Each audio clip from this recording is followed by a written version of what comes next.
call the regularly scheduled Board of Selectmen meeting to order at 7 p.m. I ask everyone to stand as we cite the Pledge of Allegiance.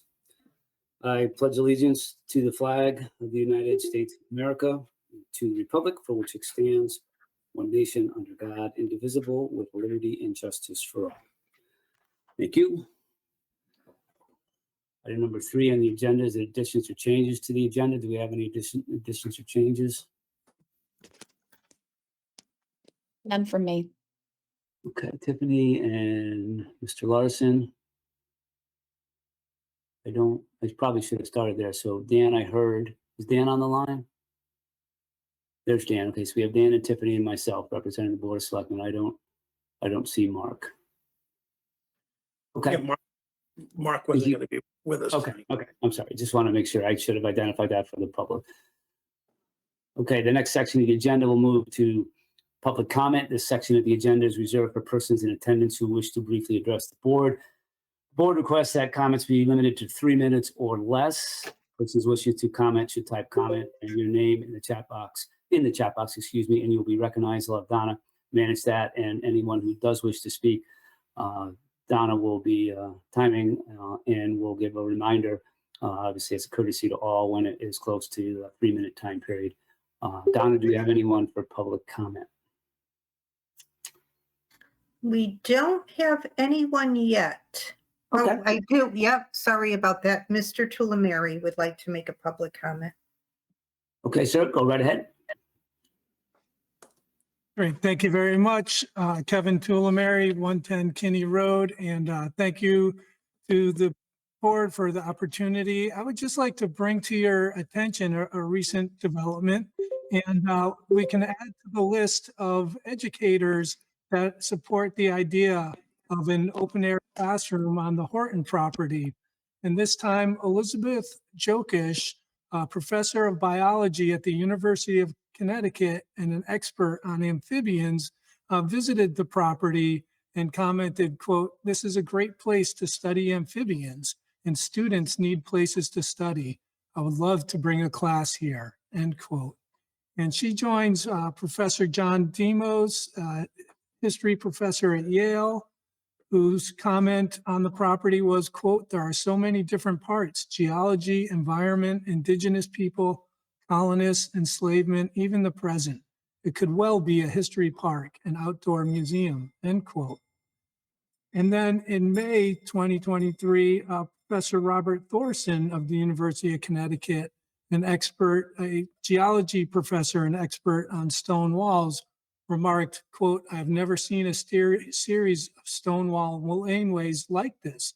It took the planning and effort of the community to create them," end quote. I'd also like to remind the board that the archaeology report created by Sarah Holmes on the Horton property, she suggests that there is a possibility for a listing of the area, including the APE, the area she studied, for eligibility for the National Register of Historic Places.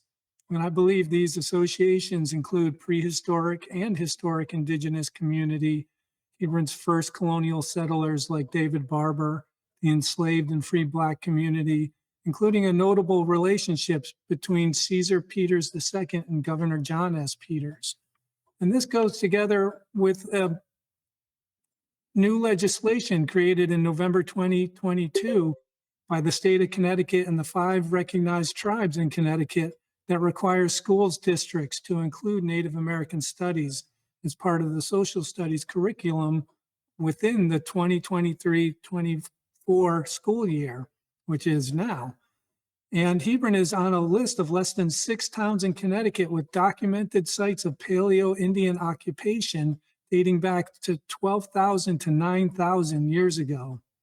The Horton property itself is across the street from the Hebron Elementary School, but it's also at the very center of the gift from the Sachem Adawanhood in 1675 to the Saybrook legatees, many of whom would become the proprietors of Hebron in 1704. Also in May 2023, Preservation Connecticut endorsed the idea of an outdoor classroom. Mr. Tulamari, your time is up. If you could please wrap up. Thank you. You're welcome. Thank you.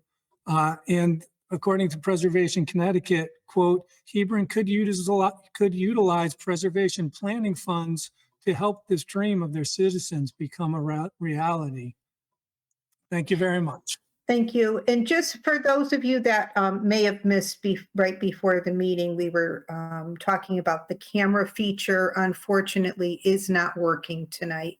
So we have the screen share, but we won't be able to view individuals in attendance.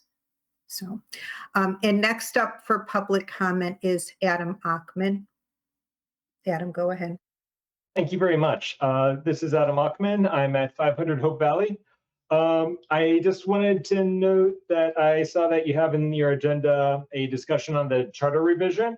And I know that this happens every once in a while and you need a committee to help you with that. And I would be very willing to help with this effort if you need help with it. I've read the charter recently. I've got a few ideas. I won't go into them right now, but you can consider this my my votes to volunteer. If you've got, if you'd like my help, I believe at least a couple of members of the Board of Selectmen have my email address. Please feel free to reach out to me. Thank you.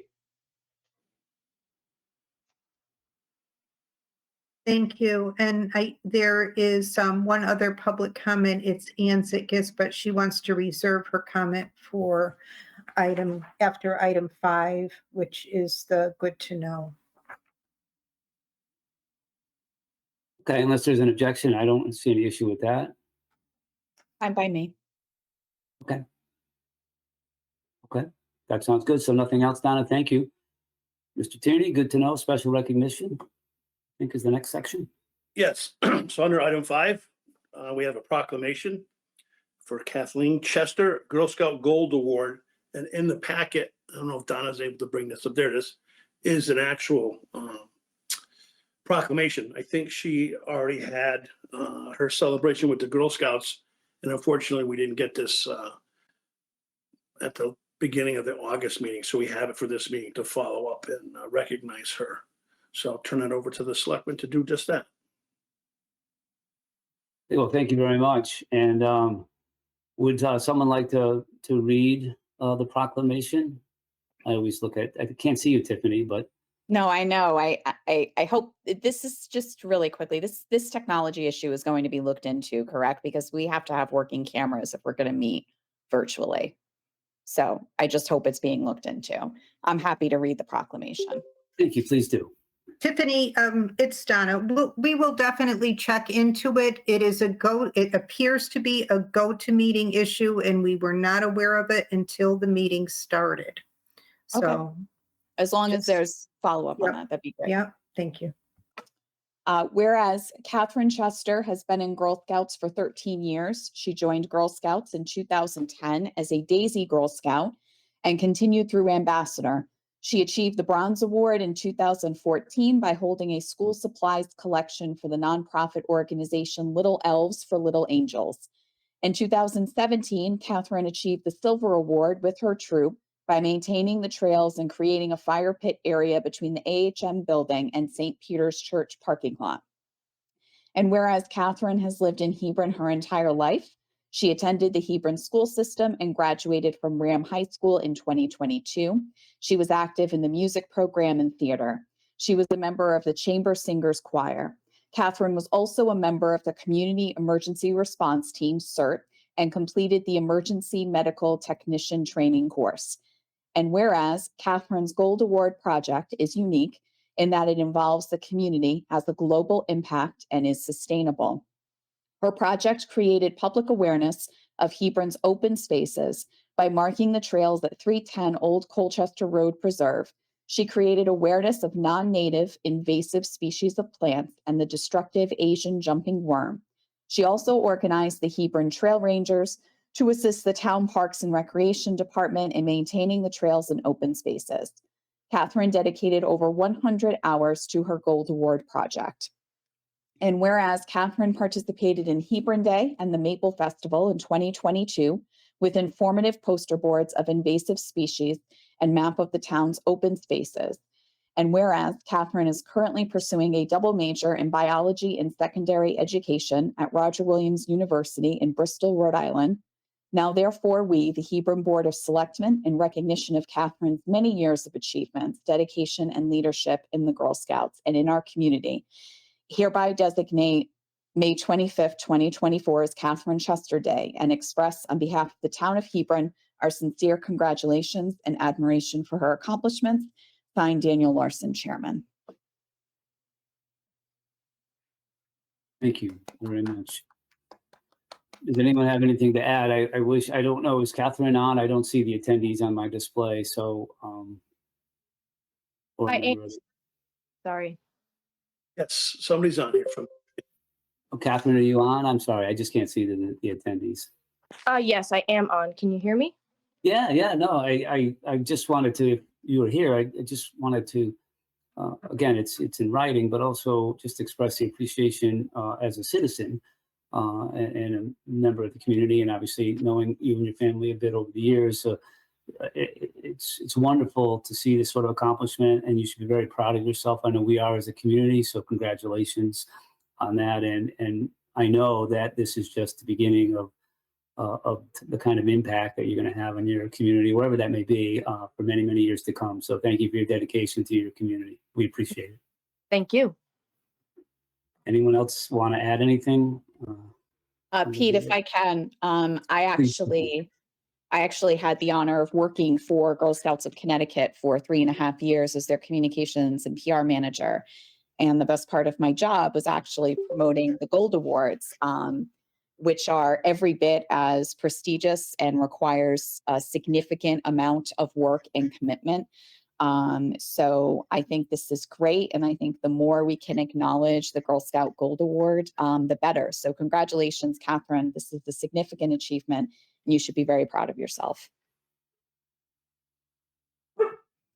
Thank you, Tiffany. And here Ann Zitkus wanted to make a comment. Thank I you. did. Oh, Go thank ahead, you. Ian. Hello. And as Catherine's project advisor for her project, I got to know Catherine Chester very well. And I was very impressed with Catherine's enthusiasm, her positivity, and her courageousness. And these are absolutely contagious. All these personality factors that she has, and also her high aim, are going to serve her very, very well as she pursues further goals. And we wish her very well on these. I also just wanted to mention that some of the results from Catherine's Gold Award project include the ongoing Trail Ranger program that she created, but also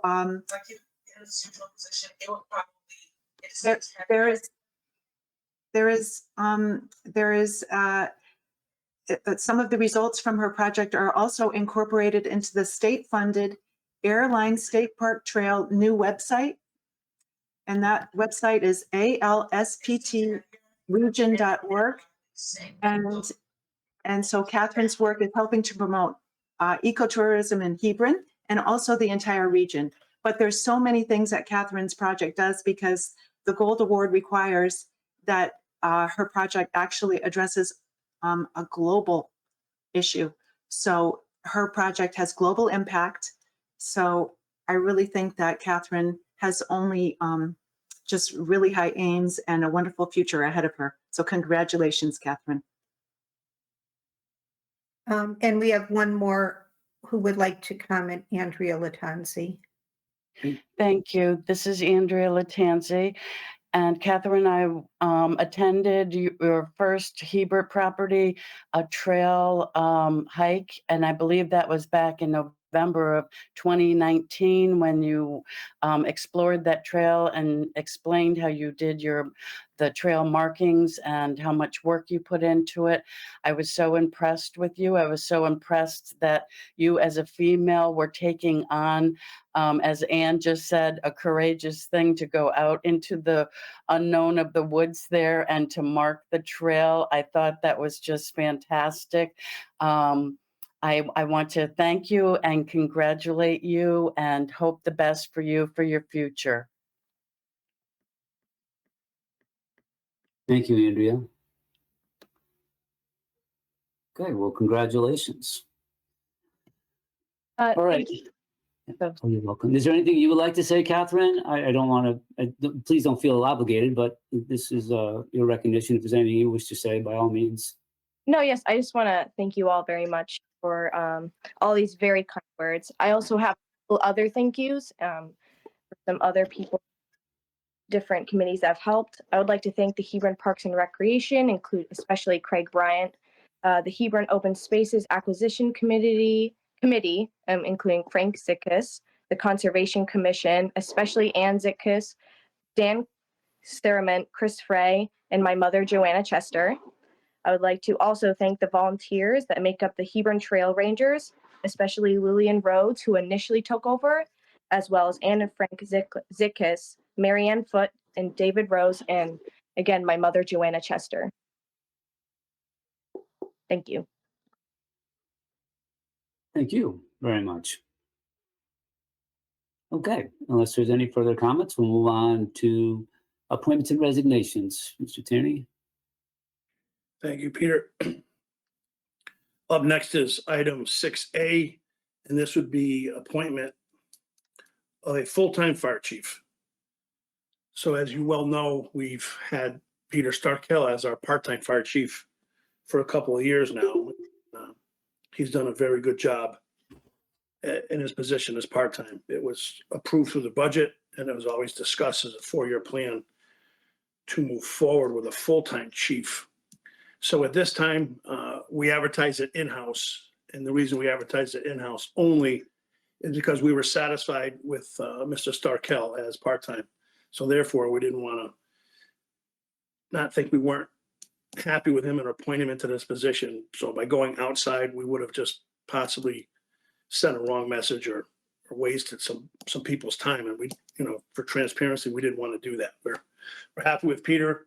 I don't believe there's any reason why we shouldn't move him to the full-time position because of his expertise and the good job that he's done as part-time. So I'm recommending, now that the position has been budgeted, that we move this appointment along, and hopefully it'll be confirmed by the Board of Selectmen. Okay, I will read the motion. I would defer to Mr. Larson, but I know you're working from your phone. Unless you can see the motion, Dan, then I would obviously welcome you to read it. Yeah, no, I can you hear me? I tried to Yes. talk before Oh, and went nowhere. Am I on at all? I can hear you fine. If you can hear me, we can hear you. Yes.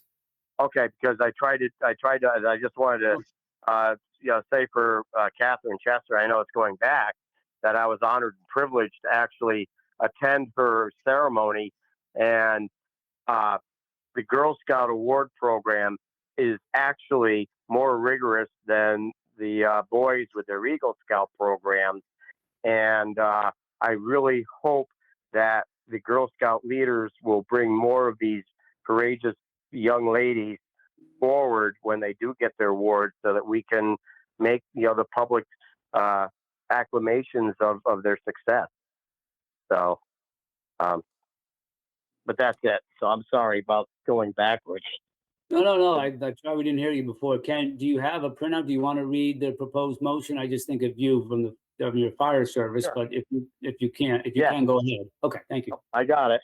Got Move that the Hebron Board of Selectmen confirm the town manager's appointment of Peter Starkell as the full-time fire chief effective August 3rd, 2023, in accordance with the terms set forth by the town manager in the offer of employment. Okay, thank you for that motion. Is there any discussion? Tiffany? No discussion. I'd like to just say that many, many years ago, when I was actually fire chief, this was one of the things that we were actually moving forward to try to get in the town of Hebron, was a full-time paid fire chief. Some of my thought processes around that were the fact that the fire department has probably one of the larger budgets of the town, and it was being done with volunteer leadership. I feel that this actually moves us forward into the 21st century. It makes sense, And I'm glad to see that I was actually around to be able to see this quest move to fruition. Thank you, Mr. Larson. Tiffany? No comments, Pete. Okay. I am fully supportive, so based on no additional discussion, we'll move to a vote. All those in favor, aye. Please say aye. Oppose, signify by saying nay, or please note if you wish to abstain. Tiffany? Tiffany Teely, aye. Mr. Larson? Aye. Peter Castro, aye. Motion passes. Unanimous. Peter, Chief Starkell's on here, I believe, tonight. He might want to Oh, say a couple words. Chief?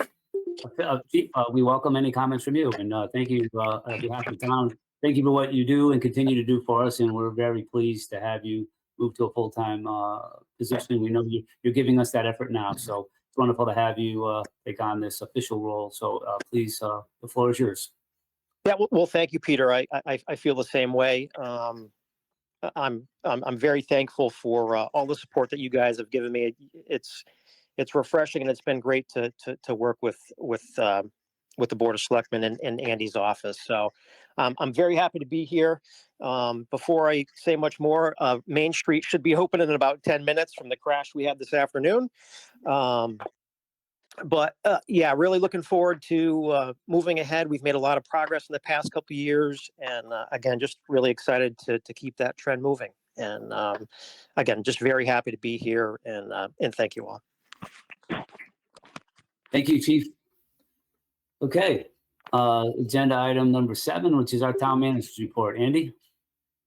Thank you, Peter. So if you don't know, I'll bring you up to speed. We are setting up interviews for a new library director, as Kevin Sullivan has left. We've gotten 11 resumes, so I think we're going to be in good shape, hopefully move forward. We've got a panel, which Selectman Gail Richmond's on, one of the selectmen are on there. Members from the library board, other library directors, and Donna from the town manager's office for the first interview panel. That'll be conducted next week. So we've been setting that up. The database is all set for the new fiscal year moving forward, and the portal's been open so the departments can do their work as they feel fit, as long as they stay within budget. And that was quite an undertaking, but it's up and running. There's a big cleanup in progress at the Douglas Library. The roof is 99.9% done. They're just doing cleanup. The fences have been removed. We're cleaning up all the shrubs and pulling the ivy off the building, and hopefully to do a beautification in that area. We're continuing to remove the skateboard park. That you should see some action cleaning that up and getting that out of there so they can rebuild that. That's going on this week. And then the sidewalk project on Wall Street. Also, the intersection improvements on Route 66 and Wall Street, even though they're two separate projects, they are both back out to bid. So we hope to get some better results on that this time around. I've been meeting a little bit more with the department heads because we have so many newer department heads. We're trying to get some of these projects up to speed and the continuity of going through the records in the past information, bring everybody up to speed. So it's taken a little bit longer, but so far so good. The gym floors at the Hebron Elementary School have been sanded and they're working on repairing. I think they plan on doing the urethane or whatever process they finish them with next week. So that's going good from what I've been told. Our senior center, the van that was in the accident is now back and repaired and has air conditioning and is up and running. So that's a good thing. And then, as you all well know, we had a very, very bad thunderstorm Saturday night, where about 83% of the town was out of power. The reason for such an outage was it was due to two of they call them the backbone circuits, had issues, and it affected not only Hebron, but Colchester, Andover, and Lebanon. So they had to shut some power off to make repairs, but they did that in a timely manner. And I was very happy with them. We had a meeting with them again today, a post meeting, to make sure that we stay in communications and we continue to have, restoration put back in a timely manner. So I think that storm went better than possibly expected. It was very hot and a lot of people didn't have air conditioning. But the good news on that was the restoration time was supposed to be at 3:30 a.m. in the morning, and most of the power, I want to say most of it, was turned back on by 10:30 at night. So that same night, there was a very bad transformer explosion on Brighton Road, right across from like Scooter Bugs on 85 there, that caused quite a bit of the problem. And then we're in the middle of doing the building evaluations. We've hired the company. And we did surveys, and the surveys have been now sent back to them. They're going to look through the surveys, and now next step would be to come out and start looking at the buildings themselves and hopefully get that assessment moving. The schools are included in that as well. And that's all I had. Okay. Thank you. And then Donna, if you could just scroll down for me, please, on the agenda. Thank you. So moving to old business. Back to you, Andy. We have the American item A, American Rescue Plan State and Local Recovery Funds update. Yeah, so this is item 8A. Selectmen had an ARPA workshop on the 29th. It had discussions regarding several previous approved projects, adjustments. 3 projects were discussed. I don't know how far the Board of Selectmen that's here tonight wants to drill down on this document, but if you're looking for a recommendation from the town manager, I would suggest that you at least make a decision on the 3 projects that were discussed, if you're comfortable doing that. And they're listed. So go ahead, Dan. I was going to say the 3 projects would be the Company 1 firehouse construction, the pickleball courts. I'm just trying to see what the 3 things are. Yeah, the Fire marshal. removal of the trail repairs funding for $12,000, increase to pickleball courts funding, 2 courts is $20,000 in addition, or the 3 courts is $53,000 addition. So it's really 3 items with 1 item having 2 options. Okay. What about the fire marshal's radio issue? No, we under Tiffany's guidance the last meeting, we halted any new requests until we deal with the ones we have on us right now. So I explained that to them. So that's not going to come through. So where are we with the sort of timing in terms of need to take action? I mean, I know the pickleball court funding, there was a lot of discussion on the board members that were present about those questions, and there was, it seemed to be a lot of discussion.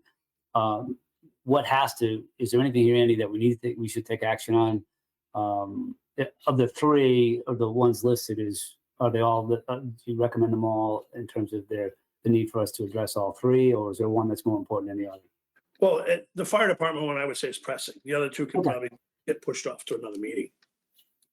Yeah. I mean, my bias, and I'm jumping ahead of you, Tiffany, but my bias is if we have to take action on something, then that's maybe what we should discuss. But the items that, like the pickleball, it seems like we might want to have some additional discussion on that. And if you don't have to do that tonight, within the context of the broader list, maybe it makes sense to delay that, because we're really trying to sort of slow down a little bit in terms of really focus on what we have to focus on now, considering the amount of projects and the dollars that have been allocated thus far. So I'm suggesting that we look at what we have to take action on, and then something like pickleball, maybe we can push off for another meeting when we have even more members of the board present. That's my opinion. Tiffany, what do you think? I appreciate the pause, right? But I think at a certain point, we can't let attendance get in the way of doing what we need to get done. I appreciate it's the summer and people are traveling. But I think we've talked about the pickleball courts enough. So I don't want that to be postponed past another meeting, to be quite frank with you. I think we just need to decide, do we want to do 2 courts or do we want to do 3? That being said, I'm happy to go ahead and approve the additional funding to the fire company construction, because we did all agree to that and it's something that's pressing. But my main point is that I don't think we really need to linger on these last two for much longer. I mean, I think we need to make a decision either way at the next meeting. And I'm also curious why we couldn't also pass through the removal of the trail repairs funding, because then that way Andy and his team can calculate how much we have left, right? And we can get that number for the next meeting. Thank Yeah, you. that's true. That's a minus, so that's easy. You're right. And I'm thinking more was the 2 or 3 courts. Is that a discussion item? And maybe it isn't. Maybe we're ready to move forward because there's a choice, right? 2 or 3. So I didn't know if we wanted to spend some time on that, or I'm fine moving all of these with the discussion, obviously, that we need to look at the 2 or 3 courts. We have to decide that because that's an either or. So, I mean, that's a one or the other. So, Dan, are you ready to move forward on these items? Yes, I am. Okay, great. I'm just trying to verify, is the pickleball course, is that an extra 20,000 over what was already originally discussed? That's what I'm just trying to ascertain. I believe it is. Okay, yeah, because at this point, I'm in support of the additional funding for the firehouse.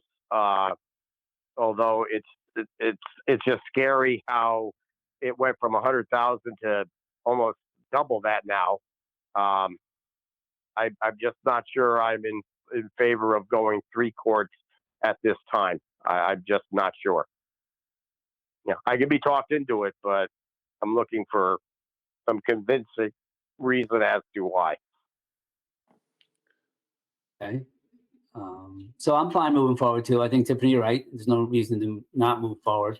I just want to make sure we don't lose sight of the totals as we add dollars on, because obviously this is a net addition with whatever decision we make on the pickleball and obviously the firehouse, and then the negative, the removal of the tree repairs funding, but still it's a net increase. And so I'm sensitive to the impact on that as we continue to go down the path of likely running out of funds based on our commitments. But I'm ready to move forward.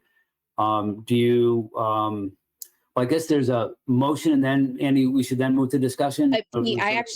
Pete, I'm sorry. I have some follow-up questions.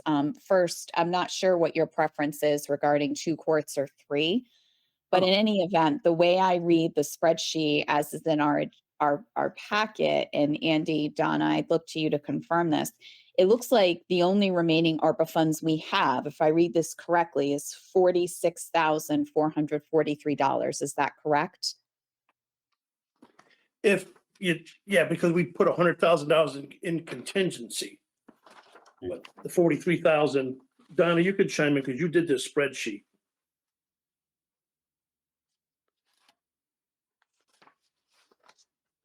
I'm just trying to ascertain if we wanted to do 3, if there was a desire to do 3, if we had the funds to cover it. That's all. I think, I mean, I recall the same thing, that the 100,000 is always been there. We're not touching the 100 at this point. Right. That's what's left Right. on the. So since we're talking 2 or 3, to me, 3 is the right way to go. I'll be right there. It'll be the most commonly asked for item going forward. We need more courts, based on, again, some of the experience that I've listened to with other communities that have gone ahead with these courts. And so I think there's a pretty large demand. Obviously, it's the fastest growing sport in the United States. It will soon become a high school varsity sport. There's professional teams, and there's a clear interest from the public to participate. I think, too, is a challenge. I think it might cause some people to, as they get filled, it might cause some people even to stay away, thinking it's very difficult to find space on 2. So I think this is exactly what ARPA funds, one element of ARPA funds, should be used for, is we can most broadly benefit one segment of the community that's very interested in this. And ultimately, I think, look ahead to where there'll be a need for the public, for the continued expansion of it. The interest in the public is going to grow. All the data suggests that. And obviously, with the advent of it becoming a sport through the school systems, obviously giving the elementary and the middle school children an opportunity to participate more broadly, obviously, as it gets into a varsity sport. I would strongly support a 3rd court, knowing that obviously it has a financial impact, but I do believe strongly that 3 is better than 2 for this particular item and for the reasons I just articulated. Yeah, I agree with you, Pete, for those same reasons. That's why I want to ascertain to make sure Yeah. that we have enough, and then we'd still have a somewhat healthy reserve to cover where we, that's what I'm trying to determine.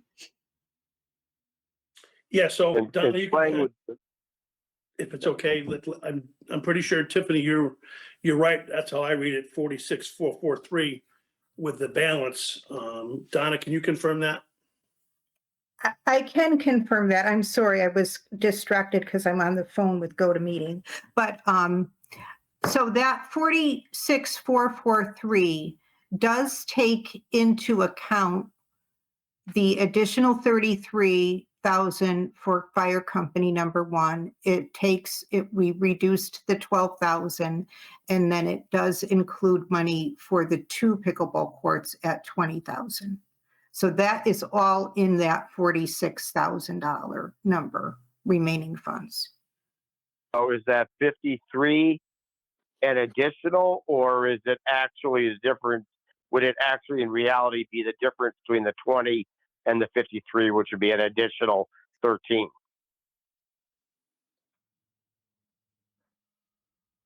Does that make any sense? I'm sorry, go ahead, Donna. I didn't follow what Dan was asking. Dan, I know you can't see the spreadsheet probably, but Right.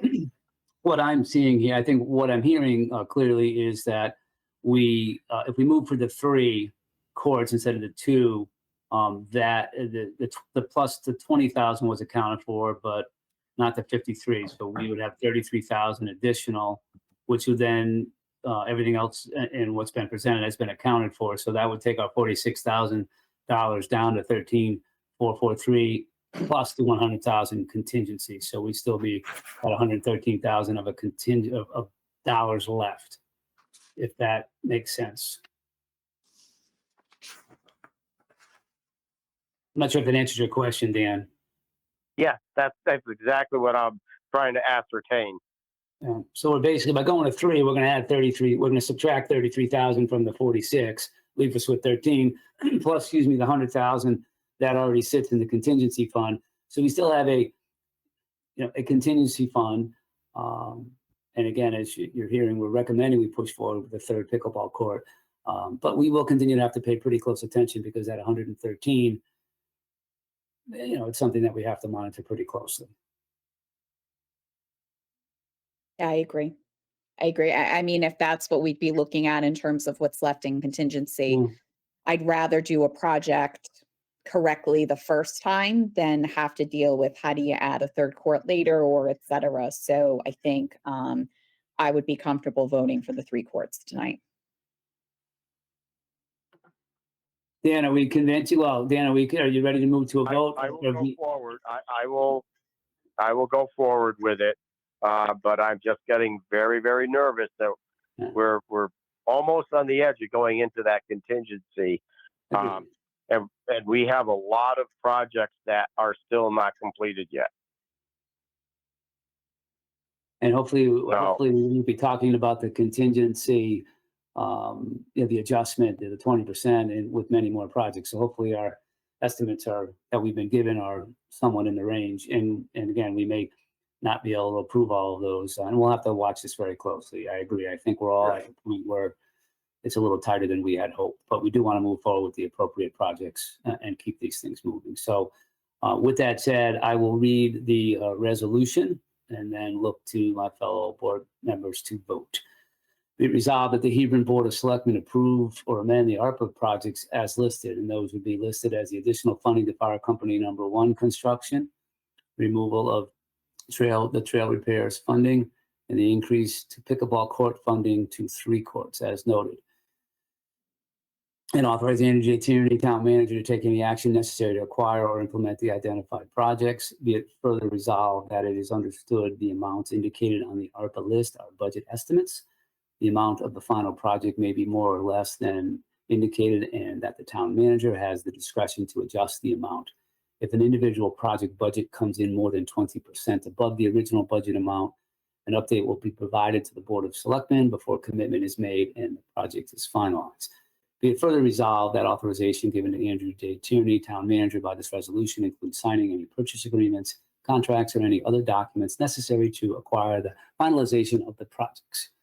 Based on that resolution, we will move to a vote. All those in favor, please signify by saying aye. Those opposed, nay, or please note if you wish to abstain. Tiffany, Tiffany Teely, aye. Dan, Dan Larson, aye. and Peter Casper, aye. Proposed resolution passes. Those amendments have been made. Thank you.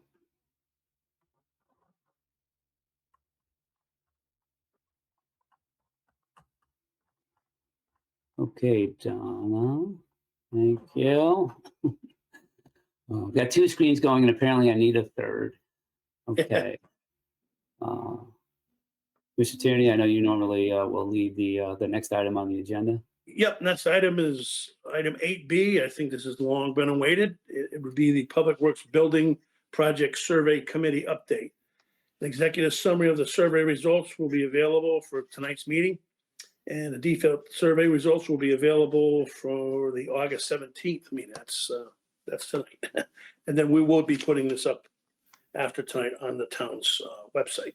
So August 17th was just a note for clarification that we expected prior to our meeting last night as a committee that, we really wanted to get information back as soon as possible. So we weren't sure that a full executive summary was going to be able to be prepared for tonight's meeting. So we had agreed to provide, or at least shoot for a summary document with the caveat that we may need to add further information for the 17th meeting. But based on what we've been able to accomplish through the work of our consultant, that may not be necessary, but that was why the note was for the 17th, just to remind, or for those that are on the call that wouldn't have known that, we weren't sure that we were going to have a full executive summary.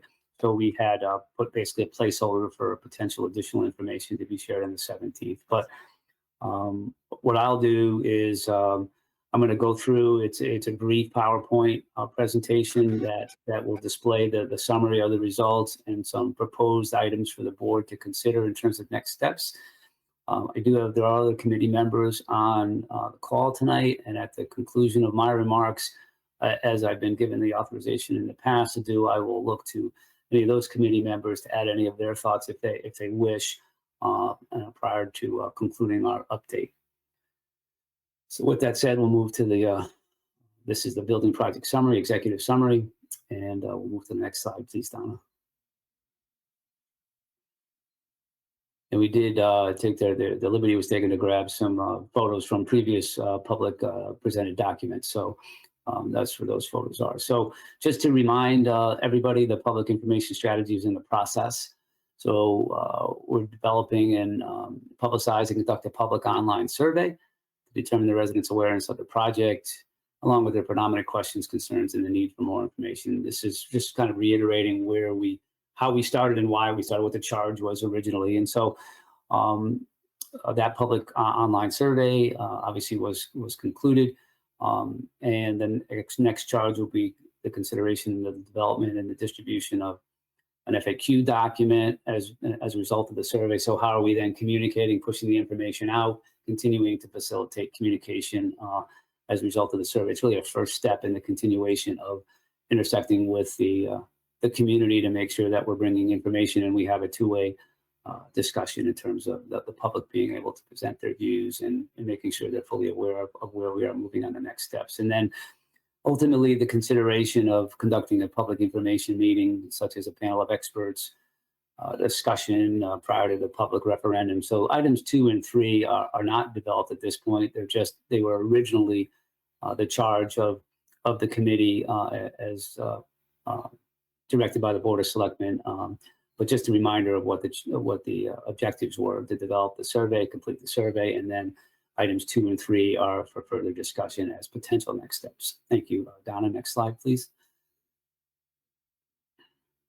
So the purpose of the survey is to reach out to town residents and business owners regarding the proposed Department of Public Works building project, to learn more about the public's awareness, their concerns, and their desire for more information. So that's the purpose of the survey, and that photo is just an indication of the QR code that was used as one element of being able to take the survey.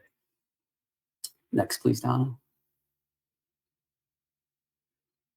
Okay, so here's some more pertinent facts in terms of a summary. The survey was available online and in paper format from June 5th to July 15th of this year, publicized through the town website, town news release, signage at the town hall, library, and the transfer station, so widely publicized. 880 people started the survey and 725 completed it. So as noted, an 82% completion rate. Resident taxpayers, in terms of those who noted, well, a business taxpayer or resident taxpayer, 96% of the survey respondents can be represented as resident taxpayers, 3% of the business, and there's a little, as you can see, it's not 100, so there are those that are in both categories. So there's a little redundancy there, which accounts for the slight. And there's a few others that tried to complete the survey that weren't, didn't meet those two definitions, but that's what that is. 6 minutes time spent on the survey. So again, our charge, as we've mentioned in previous meetings, was to make sure that we gave a survey that was really limited. You know, there was so much we could do, but limited in order to get the most participation in terms of that did hit our target of trying to have it be, you know, that does not include reading the project summary, but actually to go through the survey. That's even a little long for a survey, 6 minutes, but we obviously do it. You can see with the 82% completion rate that there was really strong public engagement. And with that said, there were 717 comments and 183 people provided contact information to receive additional information. So those are the overall results signifying pretty favorable public engagement. Next, please. So just a couple of highlights here. 80% found the project summary helpful. So I appreciate all those that were part of that, bringing that information forward from across the spectrum of information that was available.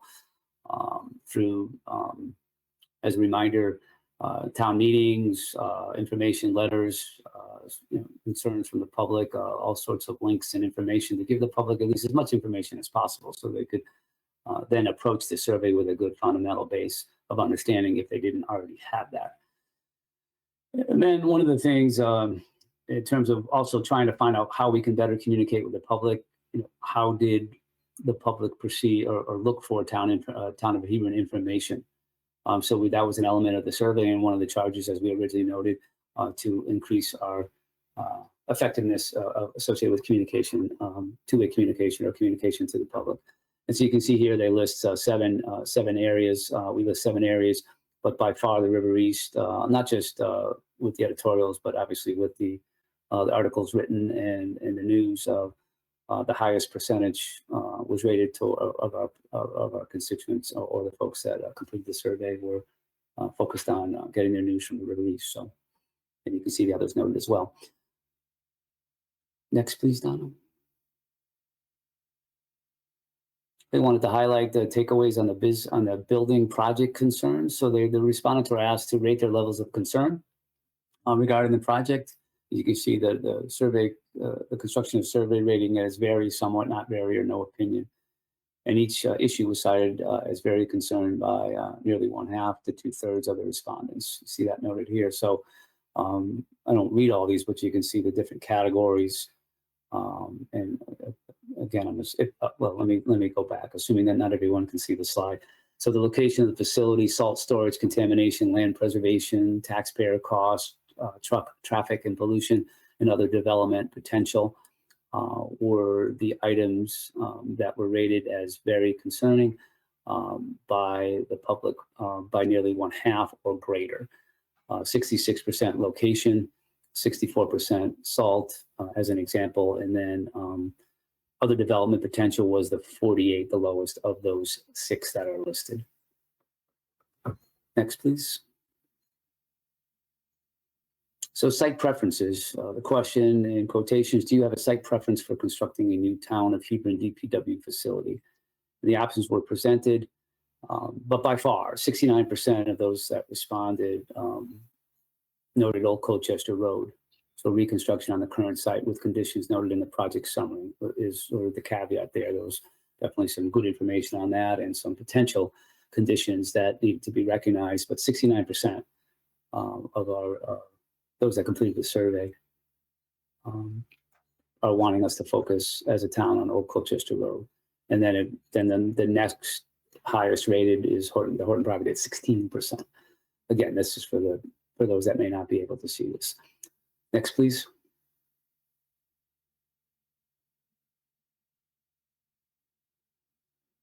Okay, so this section here, we just made a note for the, obviously for the board to read. I won't read all of these. I'll just highlight a couple of words, but ultimately this section is associated with the sentiment of the comments and the implications because of 717 comments, obviously.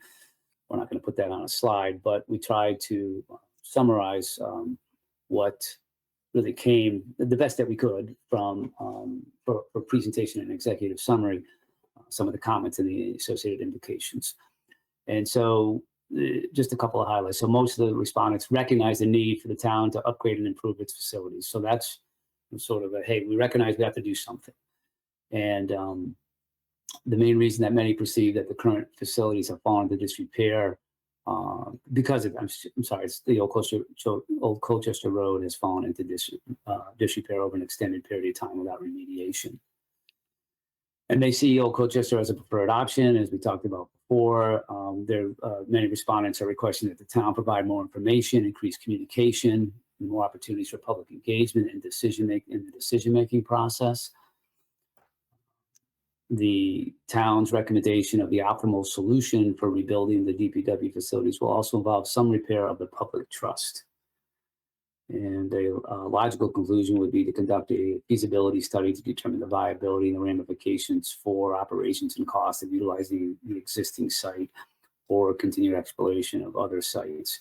And so that's the best we could do in terms of a summary format. And one of our recommendations is at the end, obviously, we're going to make the document and all the comments available. And if the board so agrees and suggests that the entire board take the time to read through those. But here's just the best that we could do to sort of summarize the themes and the slide entitled Comments and Implications. Next, please. So what we're putting here is just some things for the board to consider, some recommended next steps, and really sort of the basis of the next step of the discussion, which is to invite the board and the building committee to read the full report. Then the timing associated, and all these, the board would have to decide on timing and a timeline of these, releasing the full report to the public. So clearly the public is welcome to view the full report. And I say full report, but there is a caveat on that. Of the 183 people noted that want more information, we want to make sure we determine how we incorporate that request into the next step associated with communication. So those folks do deserve sort of a, hey, now that I put my name and information out there, I'm asking for more information. How do we incorporate that into the communication process? So that is something for the board to discuss.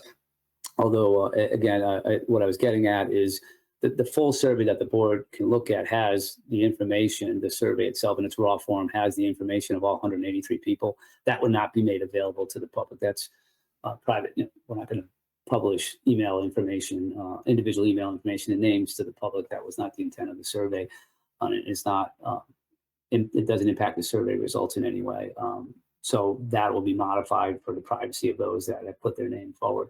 But nonetheless, that is an item. Next step is what do we do to connect with those folks? And then how do we, next item, again, for the board's consideration, we want to, how do we focus on the River East, a proactive feature story interview, other local media sources to provide an update on the survey, implication of the project. So how do we want to bring that forward? Developing a plan for a site feasibility study and building program for the DPW facilities reconstruction, develop the FAQs, convene a public information meeting. Again, those two items, the last two items were mentioned earlier. But ultimately, this is just the committee's putting forward to the board. These are some things based on the work that we did that we would bring forward as suggested topics for discussion. And then obviously with that discussion, being able to agree to a timeline for any of the next steps that the board deems to be appropriate.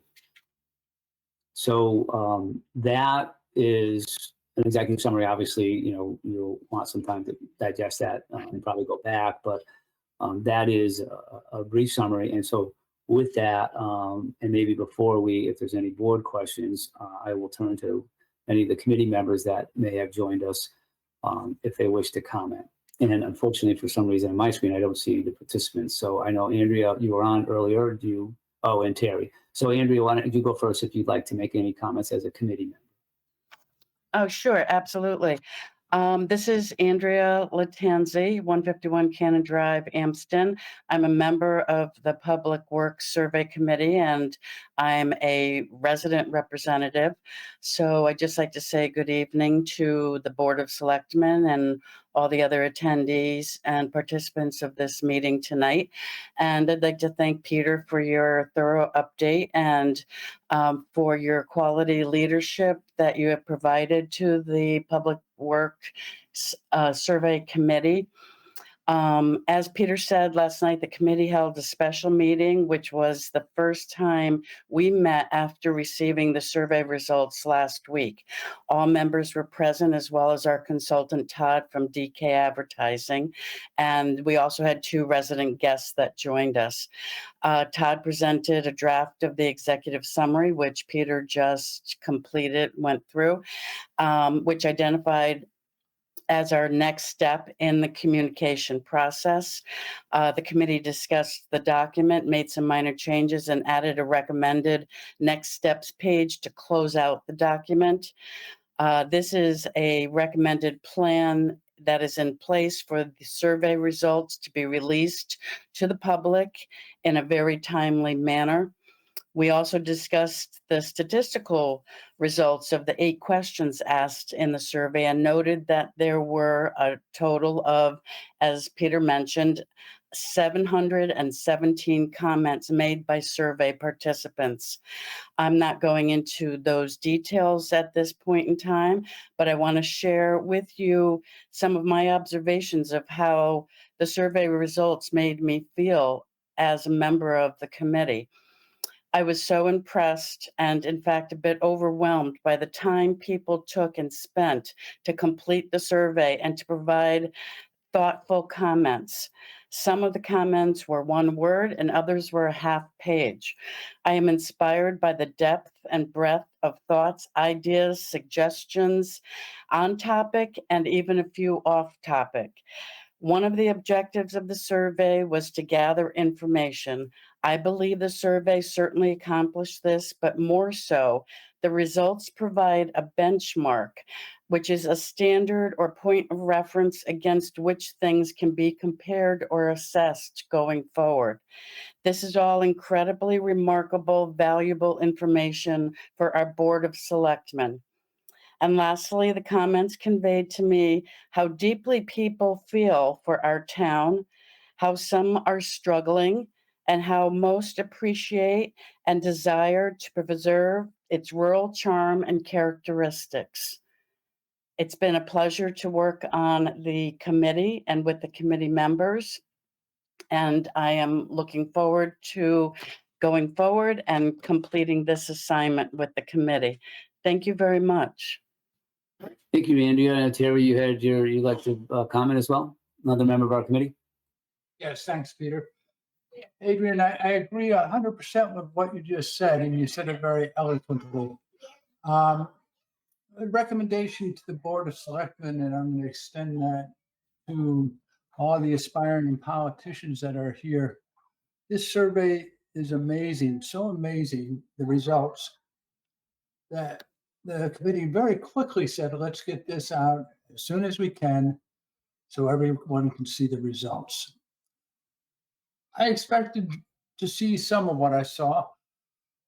Actually, I expected a lot of it, but it was, as Adrian mentioned, reading it, going through it, summarizing it, storing the different data from different points. I realized that this particular survey has given me more input as to how the citizens of Hebron feel about their government and their town than attending numerous meetings. And many times the board said, why can't we get more input? Well, there's a lot of input here.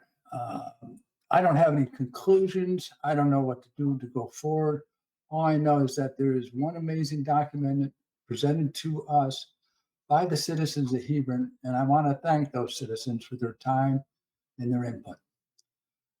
Thank the Board of Selectmen. This was a good idea. Let's keep going forward. Thank you now. Thank you, Pete. Thank you. I don't see if any other committee members are on. I don't think so. Okay, so questions from the board? Dan or Tiffany, either one, in terms of, I can hop in unless, Dan, you want to go first. No, go ahead. Are you sure? Okay. Well, I think this is an excellent executive summary. I'm very eager to read the entire thing, and I know that the public is as well. So as expeditiously as possible, we need to make sure that we work with this firm to get that out to the public, because the point about rebuilding public trust is well taken. And as someone like myself who does communications for a living, building that public trust is essential to having two-way communication between stakeholders and board members, because the ultimate objective is to bring forward a project that will address concerns of safety for our employees, but one that will pass muster at referendum. And so I'd like to kind of sit with these results and just think about them, because I don't think we're quite ready to move or make any motion on this tonight. I think it's good information to have, but I just want to simply point out, it might not be as many as we would have hoped out of everyone that lives in Hebron, but the people have very clearly spoken on their preference. And I just want to say that I think we ignore that at our peril. Thank you. thank you, Tiffany. Dan? Well, without reading it, I don't want to make too many comments. But I really think that we need to really take this report. We need to really move forward. We need to decide what we're going to do with the Kinney Road property, as it was purchased with the idea of development. If we're not going to develop it, we need to decide how best to deal with that. And we also need to verify. I do know that Andy has been in contact or attempted to be in contact with Eversource. And at this point in time, they are not interested in even talking with us about purchasing any additional properties. I definitely don't want to get involved in any type of a eminent domain issue, because that could take years. We need to move forward with the project. This has been going on way too many years. And we need to plan on some sort of facility. So we do have a bunch of questions that, and again, without going forward, without seeing the survey, things we're going to have to consider is, how do we utilize what we have for property, and, what the outcome's going to be with our recycling. These are all areas that we may have to come up with some other alternative areas to handle. So, but I don't want to get too crazy until I actually see the survey, the results of it, and then figure out just what our next steps are. But I don't want the next steps to be another 5-10 years down the road. Okay, so what I recommend, living this as Andrea and Terry has for a bit, in terms of having more time to study, obviously the survey, is I would recommend that we take between now and the next meeting. So leave this on as old business associated with recommended next steps for the next agenda. That it gives a couple of weeks for the board to read through this executive summary. Again, and forward any questions to the committee as needed, and also to read the survey in detail. I don't recommend that we put the survey out to the public until the board has had a chance to review it, only because we want to properly prepare the board for any questions that may come from the public. But I would recommend that, since that is on the recommended next steps, the releasing to the public, that is on our next meeting's agenda. And that gives 2 weeks for the board to go through this in detail, ask any questions, get any additional information they wish to have, so they are properly prepared to go forward with some timelines and agreement on next steps. And then obviously at that juncture, probably would make sense to release it to the public, at least to make sure everyone's fully prepped on the details, so they can respond to their constituents most effectively. So that's what I would recommend. Makes sense. Tiffany, anything different than that, or I'm open? No, I'm comfortable with that. I understand now your reasoning for the board reading the full report first, and I think that's fine, as long as we are then quickly prepared to, release it to the public, because I think, the largest complaint I hear from constituents is that is about transparency, right? And so not taking a side either way, but I think it's fine to have the board look at it first, but then as soon as possible, we next get it out to the public. So I'm Yeah, comfortable. I agree. And again, it'll be in the board's hand. It's in the board's hands at this juncture. Obviously, the committee is waiting. It will be in the board's hands. So I agree wholeheartedly. If there weren't 717 comments, I think about pushing it a little sooner, but you really want to take the time and having, like the other committee members, having taken the time to read all those comments, it takes a little bit of time, and you want to think about sort of the implications of all that, and then correlate that to what we put in the executive summary as what we heard from the group of comments. And you might, board member may come to a different conclusion. We should add another bullet or a third or fourth bullet, that sort of thing in terms of themes. Like there's a theme in there as an example. There's a lot of comments associated with taxes. Okay, so it's not really what it's correlated because there's an expense, but that's a theme that we didn't necessarily articulate here. But that's an example of how do we articulate that? Do we want to have that be? How do we want to list that? Is that a key takeaway that's in addition to what we've already put down? That's just an example. You haven't, again, seen the whole thing. And then once we agree as a board to release it, it can be released immediately. The document, the link goes to the town, and it can be released immediately. So once the decision's made, it could be as early as, whenever the town has a chance to put the link on it. It's that quickly, and then how else we want to put it out there. So, all right. So let's, Andy, if we could just have that, Donna, as the next board meeting, old business associated with the recommended next steps for associated with the survey results, and then we'll go. Absolutely. All right. Thank you.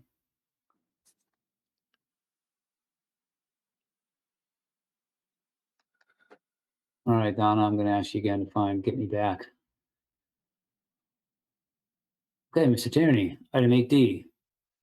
Okay, this would be the Public Works facility, or the present facility update. So now that we have a budget in place for the new fiscal year, and the budget freeze was over from the last fiscal year, we're going to move forward with some of the repair projects we have already. There was a trailer that was housed behind the cold storage building that was been removed. That was in disarray. It was really just an old tractor trailer with the axles taken off, and it was attached to the back of the building for storage. So that's been removed. Now that the budget's in place, we have to follow the town's purchasing policy due to the amount of money to repair the roof. So we're going to be putting an RFP together and sending that out to solicit bids to qualify and satisfy that purchasing policy and hire a contractor to make those repairs. The vector issue, which was rodents over at the transfer station, which we went many, many years without, but apparently that is not the case anymore. So we continue to employ an exterminator or contractor, and he continues on his monthly visits and does what he needs to do to keep that situation under control. And then we had the septic system pumped and inspected and reported that at 3/4 capacity.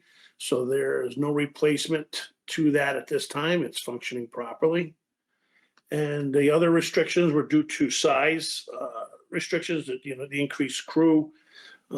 So the break room areas are still undersized. Employees continue to work with those physical limitations. That's something that hopefully we can address moving forward, but the building is somewhat inadequate for a number of employees that we have down there. So we continue to look at these issues, continue to talk with the union to make sure they understand we're moving forward with making some progress, and they seem to be satisfied with that right now.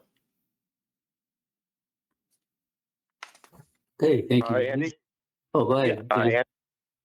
I just wanted to know, the state actually came in and actually performed an inspection, if I read right, and actually we passed. The state was, in fact, we were not. I'm not quite sure how to word it, but the state came in, did their inspections, and as was reported by, I believe, the Green Committee, that we were in violation. I guess we were actually not. And is that basically accurate? So the state, there's two permits. One's MS4 illicit discharge, and then the other one would be for the activity of a public works facility. So we did it. They're called audits. We had 2 audits performed, and both audits came back with no action needed. So there's some small housekeeping items. I can share that. I thought I shared that report with the Board of Selectmen. If I didn't, I can do it again. So we did, we're in compliance as far as I know. And I know there was some conversations whether, we were or we weren't. That was for the MS4, but we appear to be, knock wood, in compliance, but that was for an inspection of the actual site itself. I think you did send the report, to be honest. I think you did. And that's where I was reading it. Yeah, when those came in, I think I sent those. Yeah, I think I did go through that now. Okay. Well, I appreciate the update, and we'll continue to have this as an item going forward in terms of when it's appropriate to provide additional updates on the facility or address any issues meant for the board to review. We can do that. Thank you. You're welcome. Okay. So next item Yes. is 8E. This is the charter revision discussion. The selectmen had a brief discussion regarding charter revisions on January 5th and the 19th, 2023 meetings, and decided to wait until after the budget to continue discussions. The town charter requires a review of the charter every 5 years. The selectmen may wish to discuss how to proceed with review and determine if there's a need to establish a charter revision commission. Attached is the detailed information on the charter revision process and a sample timeline with an anticipated vote for approval at the November 2024 election. Following is the town of Hebron charter reference and link to the state statute governing charter revision. So, we've been putting this off, and on the back page there is, you have to bear with me. You kind of have to work backwards. So you will work backwards from the elections in November, and that would give you the list of things what you need to do with hearings, meetings. What I'm really trying to say, to summarize, is in order, if you're going to do this, or if you're going to open it up, you want to give the committee as much time as you can to do their work. I know we have elections coming up. This is just my preference. It's just a point of information.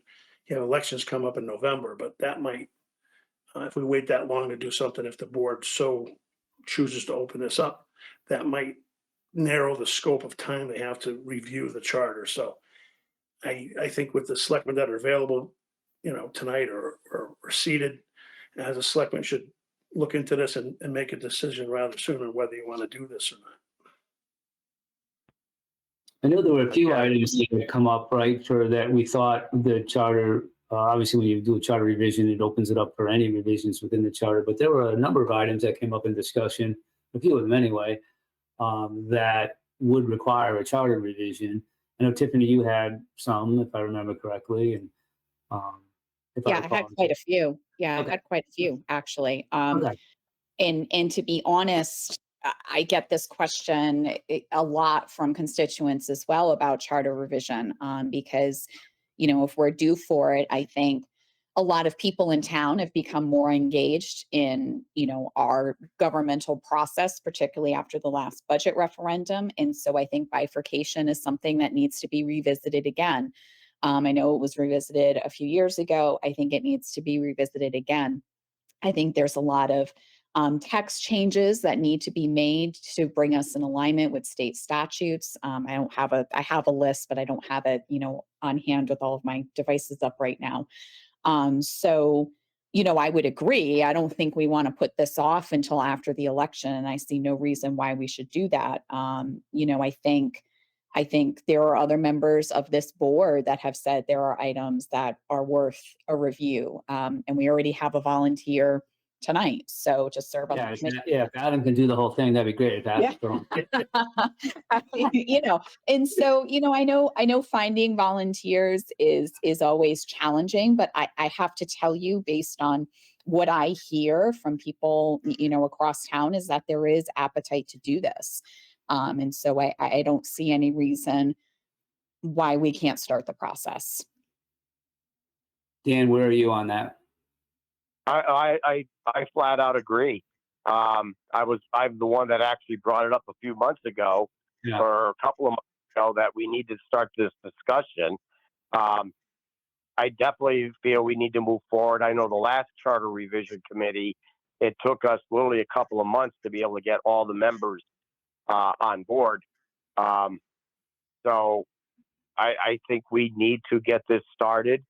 There were some budgetary issues that needed to be, not only bifurcation, but there was a couple of things in the charter that we needed to address, both on what happens if a budget referendum fails and we get to that point in time, that the new fiscal year starts.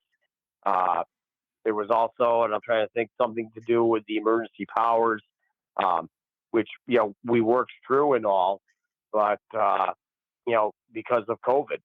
So there are some of these things we just need to get addressed to make sure that, are properly aligned and in order. So. Okay. I agree. I had some things. I have to go through it again in more detail, but I had a couple as well. And I think, as I spend more time on it, I'm sure I'll have other recommendations. So, Andy, just to sort of facilitate the next steps here. So would you be looking, would the board tonight be able to move forward with this, initiating the agreement of having a charter revision? Is that what you're looking for?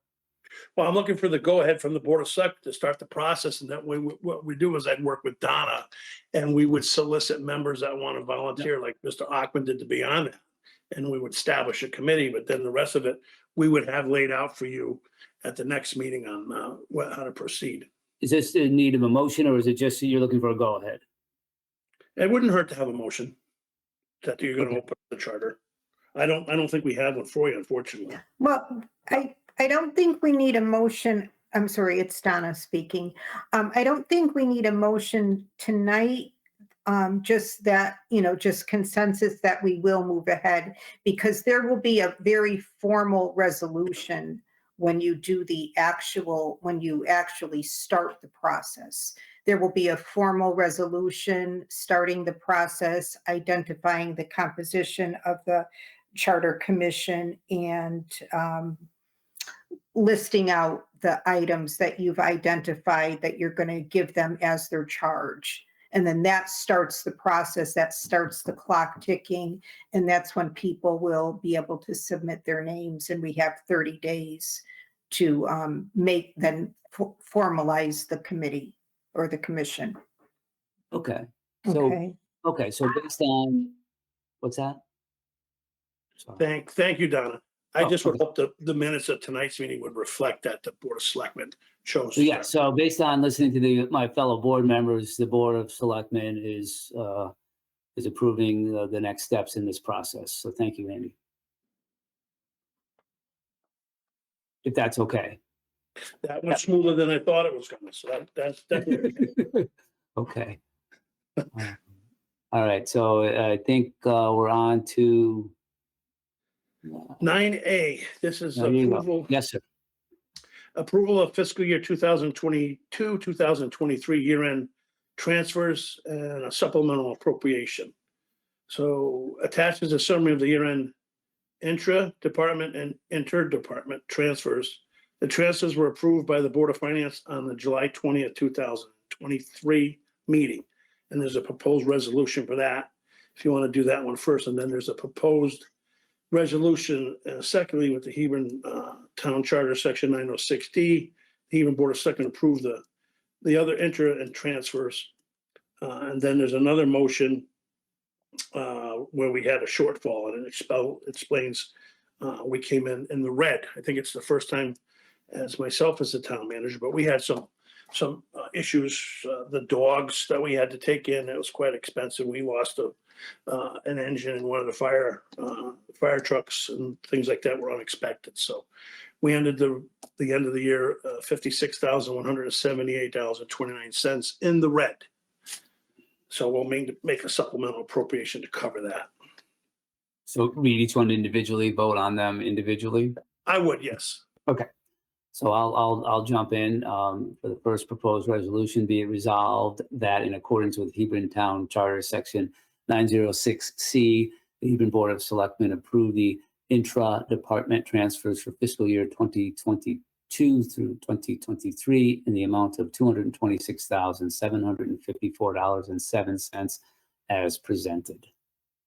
So discussion.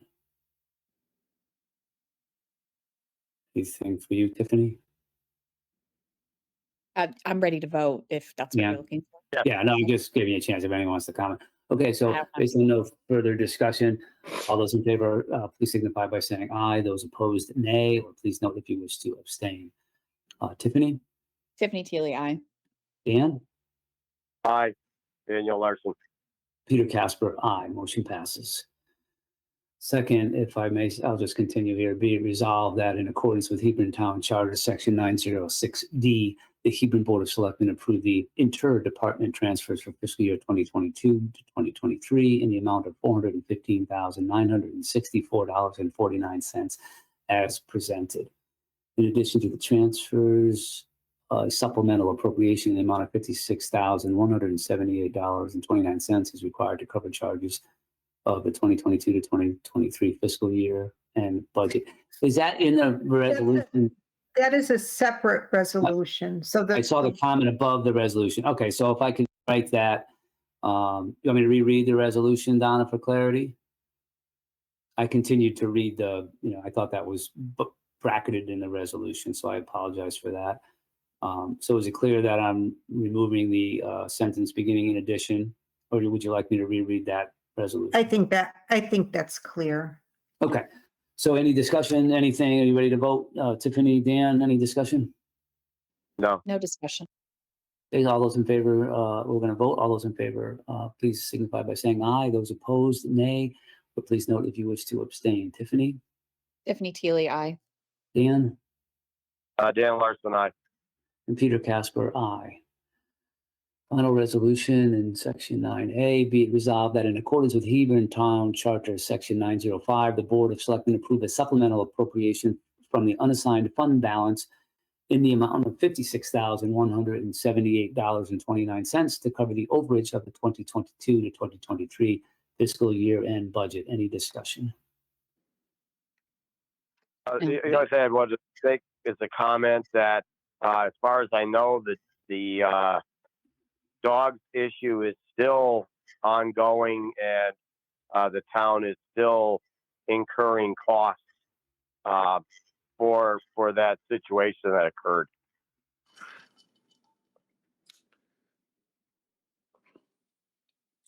Yeah, Andy, any comments on that? I mean, so that'll just carry over to the next fiscal year then, the additional costs? It was done by the court system, and Right. she contested it for quite a while. The judge finally ruled in the state and the town's favor, so now we can start adopting the dogs out, which we've been doing. Okay. Okay, any additional discussion? Dan? No, just as I say, it's one of those things that goes on for a long time, before it finally financially gets finalized. It's been a difficult situation, no question. Okay, we'll move to a vote. All those in favor, please signify by saying aye. Those opposed, nay, or please note if you wish to abstain. Tiffany, Tiffany Teely, aye. Dan, Aye. Dan Larson, aye. and Peter Casper, aye. Resolution and motion passes. Thank you.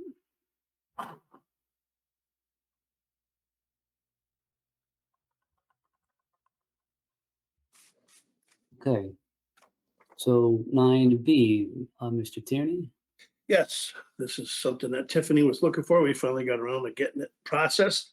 So this is steps to establish Housing Choices Advisory Committee. Attaches a memo from Matt Bordeaux, the town planner, with a proposal for establishing the Hebron Housing Choices Advisory Committee.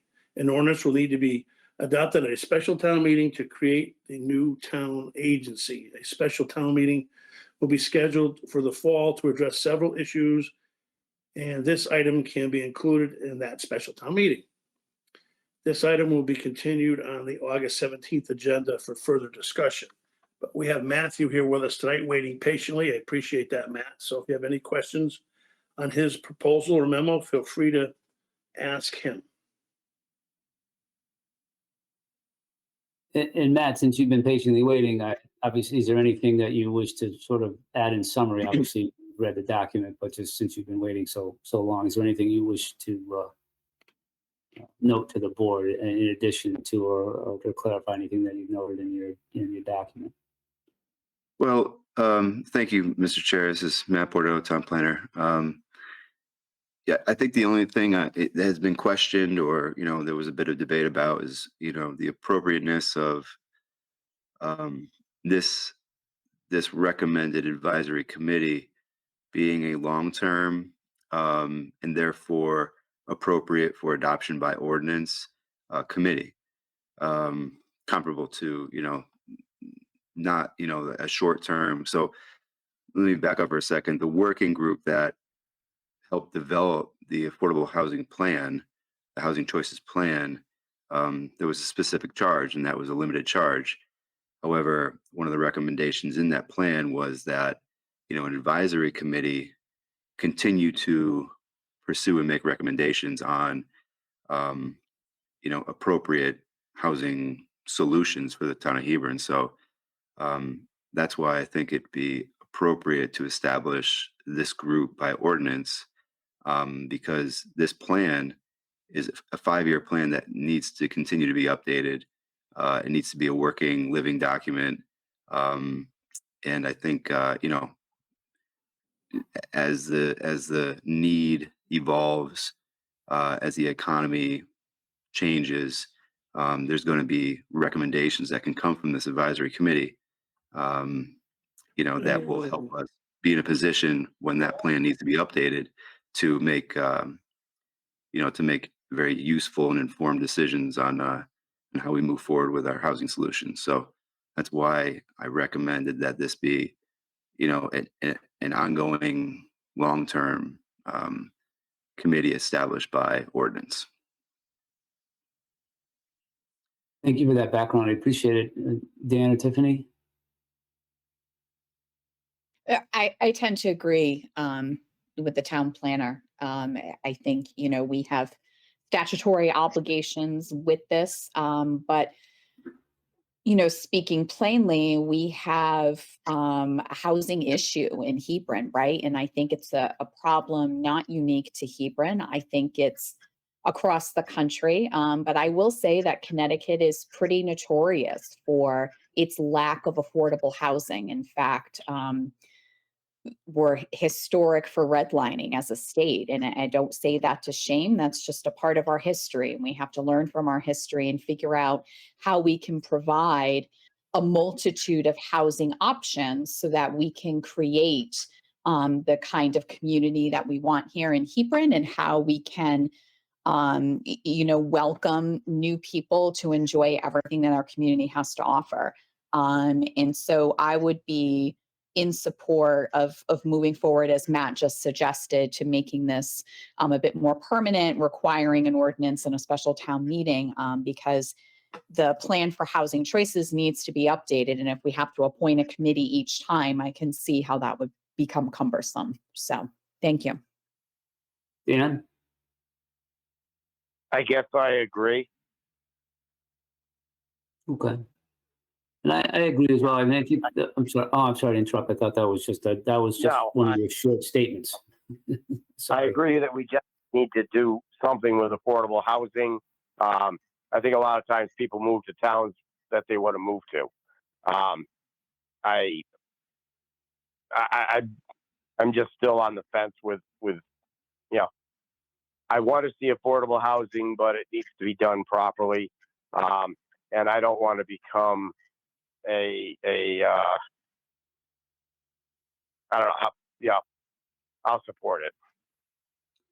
Yeah, and I think from my perspective, this Peter, in my perspective, the public clearly is looking for us to be more proactive, I think, in this area. And there's no question by having a permanent advisory committee, it demonstrates our willingness to be proactive on this matter, even though there clearly is a lot of work to do and a lot of it's yet undefined sort of next steps. But nonetheless, it demonstrates the town's commitment to having this be a proactive element of how we're managing this type of issue, and not just reacting to a state ordinance that says we have to report, but actually proactively being part of exploring a change in what in the community and what the community is looking for the future of Hebron. So I support it as well, and to make it permanent, as Matt's suggesting here, and to move forward on the next steps, which then, based on this document, is a proposed motion. Is that correct, Amy? In terms of we should go forward with the motion? Yes. Yeah, that's page 2, I guess. Oh, yeah, okay. Tiffany, would you be so kind as to read the motion? Sure, I can't find it in my Oh. packet. Want me to read it? It's up on the screen. Okay. Oh, is it up on the screen? Oh, I'm sorry. It is. No, I see it now. Okay. Oh, hold on. Where'd it go? The next one. I got it. There it is. Okay. Yes, I'm good now. Yes, sorry about that. Okay. Thank you. Per the authority granted to the Board of Selectmen under the Hebron Town Charter, Section 402, move to recommend to the town meeting the amendment of Chapter 14, Boards, Commissions, and Committees of the Hebron Code of Ordinances to establish a Housing Choices Advisory Committee as described in the draft dated July 13th, 2023. Thank you for that motion. We've had discussion. Unless there's additional discussion, then we'll move to a vote. All those in favor, please signify by saying aye. Those opposed, nay. Or please note if you wish to abstain. Tiffany? Tiffany Teely, aye. Dan? Dan Larson, aye. Peter Casper, aye. Motion passes. Thank you.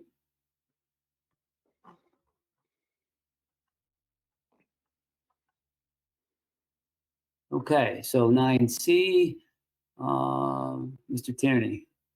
Okay, another person that's been waiting patiently is Chief Starkel, but now he's full-time, so comes with the job. There you go. Welcome, Chief. Approved volunteer fire assistance grant application. Chief Starkel is requesting authorization to apply for the volunteer fire assistance VFA, is the acronym, grant through the Connecticut Department of Emergency Environmental Protection Division of Forestry for gear including 15 flashlights, 6 helmets for fire department personnel. The grant application and information is attached. The grant deadline is August 16th, 2023.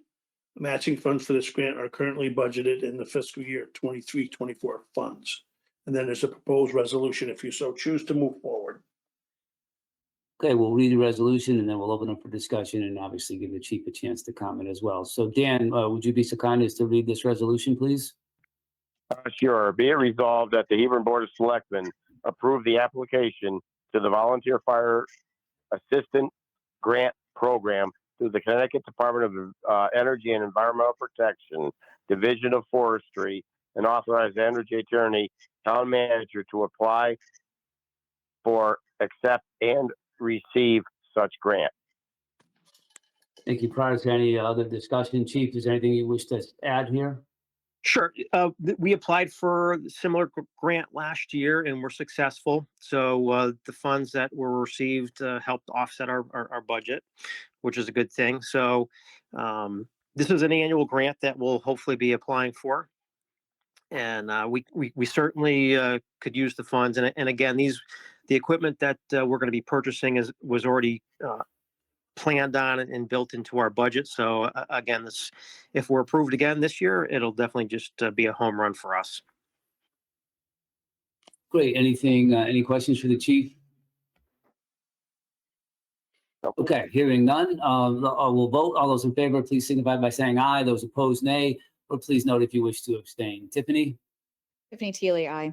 Dan? Dan Larson, aye. Peter Casper, aye. The proposed resolution and motion passes. Thank you, Chief. Great, thank you. We'll get the wheels in motion. Good luck. Thank you. All right, Andy, 9D. 9D is approval of a steep grant application. Again, Town Planner Matthew Bordeaux is currently preparing a steep grant application for Main Street improvements. A summary of the project will be available at the meeting, and the grant deadline is August 18th. So we're kind of jamming this in here, if you get my drift. Attached is information regarding the steep program. Final acceptance of the grant, if awarded, may require special town meeting approval under the Hebron Town Charter, Section 303G. Then there's a proposed resolution. But without further ado, I think Matt needs to be able to kind of explain what we're thinking about, we don't want to miss the opportunity, so we're kind of rushing to get something in, but we want to have the Board of Selectmen's blessing on doing what we're doing. So I'll let him explain. Thank you, Matt. Okay, thank you again. This is Matt Bordeaux, the Town Planner. So as most of you are probably aware, the STEEP program, the Small Town Economic Assistance Grant Program, administered by the Connecticut Department of Economic and Community Development, has been a very impactful grant program to the town of Hebron. For reference, the Wall Street Sidewalk Extension Project, as well as the pedestrian connection between Pendleton Road or Pendleton Drive and the library, or the Hebron Green area generally, are both projects being funded by this program. And there's many others that have gone on through the years. Came to my attention that when the construction fencing around the library came down, and there was what I'll call a reclamation project to take down some of the vegetation that had overgrown just in our exceptional growing season this year. A lot of the landscaping and some of our public amenities in that vicinity have overgrown, have reached the end of their useful life, and really need to be refreshed, is a good term Andy used earlier today. Not only that, but we have some other features on the Hebron Green that are also in that same state of age and need for attention, including some of our stamped concrete surfaces, entry to the library, the Hammerhead parking area in front of the Flower Girl. Much of the improvements over there, which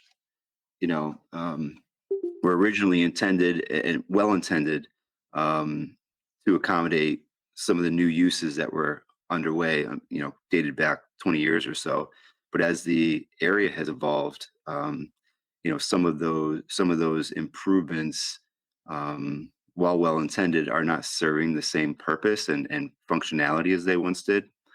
So I like to take this opportunity to take a crack at this grant application or grant program and make a series of improvements. So I've outlined in the little summary there, which is still a work in progress, that attention to the landscaping, some of our ADA compliance amenities, pedestrian connections, but on a little bit of a broader scale, assuming that we can make this work within the program criteria. I'd like to look at some of our parking issues, some of our access issues. So the program, a little bit more detail about, the conditions of the program. First of all, the application is due on August 18th, 2023. The maximum amount of funding a successful applicant can receive is $500,000. And while a match is not required, a 20% match is preferred. So, for example, with the Pendleton Road or Pendleton Bridge connection to the library, we were able to match utilizing our engineering fees or costs associated with the design. So that worked out very well for us. And, that's a project ideally will be underway soon. So we have this series of improvements going on around the green. So the connection there, the Wall Street, Main Street intersection, Wall Street sidewalk extension. There's going to be the new building erected adjacent to the American Legion and the Flower Girl Bakery. The there's just a series of improvements. I think this would be a great opportunity, a great project to continue to give that area the attention it deserves, considering its increased traffic, the use that has served for or as a destination, considering the town center projects, events throughout the year, the success of some of the businesses there, our refreshed library. It's just it's obviously a character defining feature and location in the town, and I just want to keep that that high quality attention to detail, maintenance, and everything like that. I want to keep that going. So this is a little bit of a scramble, as I said, and the application is a work in progress, but I'm confident we can get a very strong application in. So my request tonight is that you authorize the town manager to support the project or support the application and accept it, assuming we're successful. Thank you for taking the time to outline that. Is there any questions for Matt regarding what he just summarized? Okay, I'll read the proposed resolution, and then obviously if there's discussion after that, we'll open it up for that. So be it resolved that the Hebron Board of Selectmen authorize the Small Town Economic Assistance Program Grant 2023 grant round application and authorize Andrew J. Tierney, town manager, to accept such grant if awarded and enter into and execute any and all agreements, contracts, and documents necessary to obtain said 2023 steep grant with the state of Connecticut. Any additional discussion? That's the motion obviously has been read. Is there any additional discussion? Hearing none, we'll vote. Those in favor, please signify by saying aye. Those opposed, nay, or please note if you wish to abstain. Tiffany? Tiffany Teely, aye. Dan? Dan Larson, aye. Peter Casper, aye. The motion passes. Thank you so much, Matt, for staying on and for providing that information and for your willingness to dive in, and let's see if we can get this. So thank you for your efforts.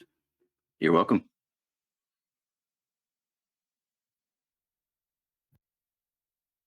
Okay, so we're moving on.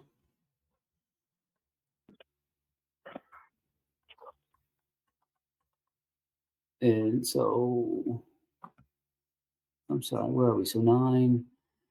So draft, I'm sorry. Yep. Wait, draft agenda? Yes. Okay, I'm sorry. Thank you, Dan. So I have my Yes. mic off. I apologize. Okay, go ahead. Go ahead, Andy. I'm sorry. No, that's what I was going to say. I know you were kind of struggling, and I had said it and was wondering why I didn't get a response. The microphone was off during Matt's presentation. Okay. Pete, Yes, go ahead, Tiffany. I'd like to go ahead now actually and add something for the next Yeah. agenda. Okay. I recognize that things happen with technology, but I cannot help after tonight but renew my concern that we have not returned to in-person meetings and that we've not had another update on where we are on moving to a hybrid format. I think, again, there's value in people seeing us, and nobody saw us tonight. So I don't know if this belongs under new business because we've discussed it before, but I would like to keep it on the agenda so that we can actually move toward some resolution that gets us returning to normal business. Thank you. Thank you. Dan, anything you wish to add? Nope. Okay, so obviously anything you wish to add after the meeting, please bring it to the town manager's office's attention, Donna, Andy, and we'll get that agenda updated. Thank you. Any other new business? Okay, so we'll move to the consent agenda. Okay, so the proposed motion, we move the Board of Selectmen approve the following consent agenda items and motions contained therein as if individually adopted. Looks like we just have one item, which is the approval of the minutes for July 20th, 2023 regular meeting. Anybody have any changes, corrections, anything at all associated with those minutes? Not for me. Dan? Nope. Nope. Okay. So based on that, all those in favor, please signify by saying aye, opposed, nay, or if you wish to abstain, please note that. Tiffany? Tiffany Teely, aye. Dan? Dale Larson, aye. And Peter Casper, aye. Motion passes. Thank you.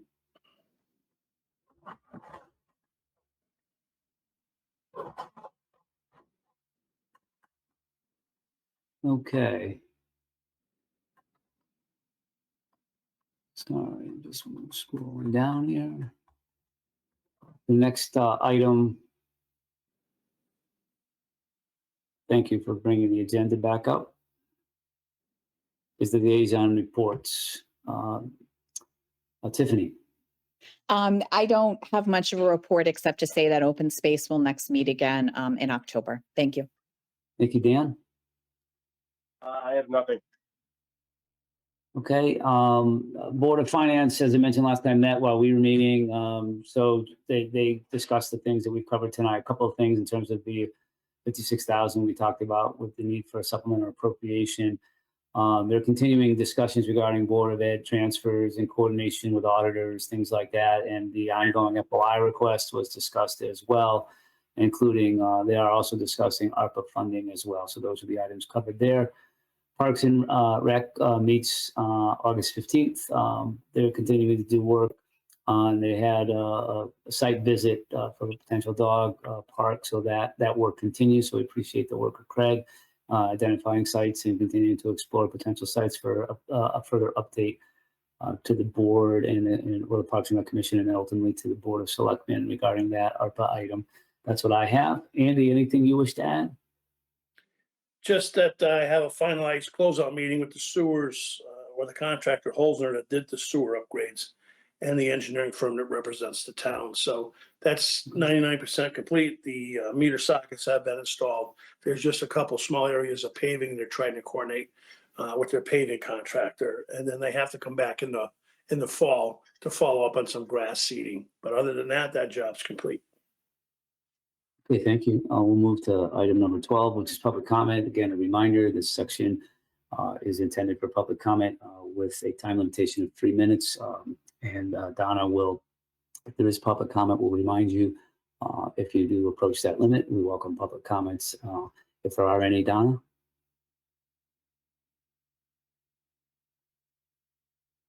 I don't see any at this time. Okay. Well, thank you for that. No. Appreciate that. And so we will move to item number 13, which is adjournment. If I could have a motion, please. Move to adjourn at 8:48 p.m. Okay. And I will second if needed. Thank you very much, Tiffany. Thank you everyone else for your time. Thank you, Donna and Andy and the board and those that participated and joined us. So meeting is adjourned. Thank you.